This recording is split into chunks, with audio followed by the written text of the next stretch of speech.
You ever wonder how much our thoughts actually shape our reality? It's a huge question, right? It's actually the main idea in Napoleon Hill's classic book, Think and Grow Rich. His whole point was that our greatness is determined by what we think. So, let's dive into this idea with a really powerful story. I mean, look at this quote. What you think about, you become. It's so simple, but man, is it powerful. The idea here is that whatever's going on inside your head, well, that's what's going to show up in your life on the outside. It's a direct reflection. Okay, but that brings up a huge question, doesn't it? If it's really that simple, why isn't everybody successful? Why do so many people struggle? Is it just that we fail to see our own potential? Well, the story we're about to get into, it gives a pretty amazing answer. Okay, so our story kicks off at a super busy railway station, and it's about a man whose whole life was defined by just one simple, passive action. So picture this. Every single day, it was the same routine for him. He'd survive by asking passengers for money. His entire world, his whole way of thinking was just built around this one idea: taking. That's it. Then, one day, he spots this really well-dressed businessman. Looks successful, confident, and the beggar thinks, okay, this is it. This is my chance for a really good handout. So he walks right up, full of hope, and just does what he always does. Stretches out his hand. But instead of getting a coin, he gets hit with this question, and it just completely shatters his reality.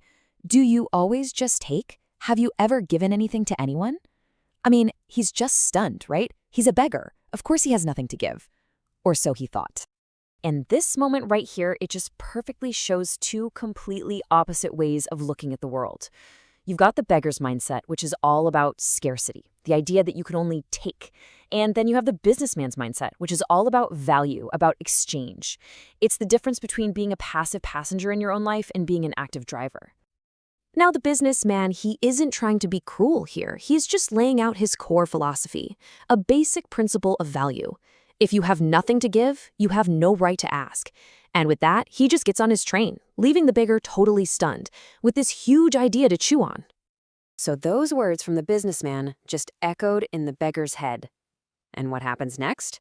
Well, it's the start of a complete transformation. For 2 whole days. 2! He didn't beg for a single coin. He was just completely consumed by this new idea, right? If you want to get something, you have to give something first. But the question was, what on earth could he give? Then, on the 3rd day, he notices something. Something he's probably walked past 1,000 times and never even registered. It's a small patch of wildflowers growing near the tracks. And right there, in that moment, an idea blooms.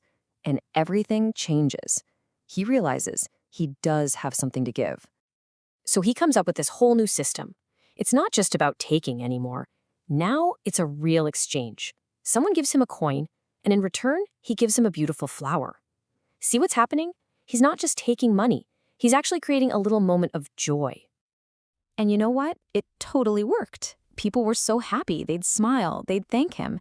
And he started to notice something absolutely incredible. The more he gave, the more he got back. His donations actually went up. That businessman's whole theory was coming true, right in front of his eyes. A little while later, fate steps in and brings these 2 men together again, and this is where his new mindset really gets put to the test. So he sees the same well-dressed guy on the platform, but this time is completely different. There's no fear, no hesitation. He rushes over with this newfound confidence. He's not approaching as a beggar anymore, but as a vendor. He says, "Sir, today I have something to give you. In exchange for your money, I'll give you these flowers." The businessman just smiles, buys a couple of flowers, and then he says this really powerful line. "Today, you are no longer just a beggar. You have become a businessman." He sees the change. He recognizes that the man standing in front of him is not the same person at all. By changing his actions, he's literally changed who he is. And that just redefines the whole concept for him, Being a businessman isn't about how much money you have in the bank. It's a mindset. It's about understanding that real success comes from creating and exchanging value, not just taking it. This realization, man, it was the final piece of the puzzle.